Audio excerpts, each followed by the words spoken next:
వ్యక్తిగత రికార్డుల కోసం కాదు, జట్టు కోసం ఆడేవాడే అసలైన నాయకుడని శ్రేయస్ నిరూపించాడు.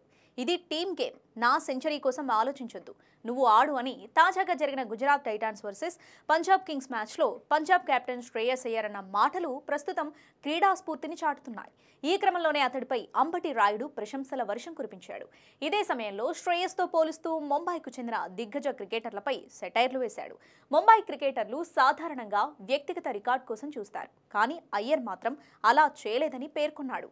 శ్రేయస్ జట్టుకు తొలి ప్రాధాన్యత ఇవ్వడం అనేది ఓ కొత్త మార్పు అని అన్నాడు రాయుడు. తాను చూసిన ముంబై క్రికెటర్స్లో ఇలాంటి ఆలోచన ధోరణి ఉన్న ప్లేయర్ను చూడటం ఇదే తొలిసారి అని చెప్పాడు. ఇక ముంబై క్రికెటర్లు సాధారణంగా భారీ స్కోర్లు, సెంచరీలు చేయడానికి ఎక్కువగా ప్రాధాన్యత ఇస్తారు. నాకు తెలిసి అయ్యర్ కూడా సెంచరీలు అనే పదమే ఎక్కువగా వింటూ పెరిగి ఉంటాడు.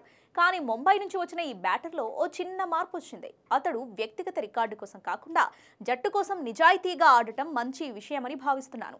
సాధారణంగా మీ సహచరుడు సెంచరీకి దగ్గరగా ఉన్నాడంటే స్ట్రైక్ ఇవ్వాలని అనుకుంటారు. ముఖ్యంగా తమ కెప్టెన్ అయితే వ్యక్తిగత రికార్డును సాధించాలని భావిస్తారు. కానీ ఓ సారథే స్వయంగా సెంచరీకి దగ్గరగా వచ్చాక తన శతకం గురించి ఆలోచించొద్దని అనడం, స్ట్రైక్ సహచరుడికి ఇవ్వడం అనేది గొప్ప విషయం. శ్రేయస్ అయ్యర్ ఎంత మంచి నాయకుడు అనేది దీన్ని బట్టి అర్థమవుతుంది. పంజాబ్ జట్టుకు ఇలాంటి నాయకుడు ఉండటం చాలా ముఖ్యమని రాయుడు చెప్పుకొచ్చాడు.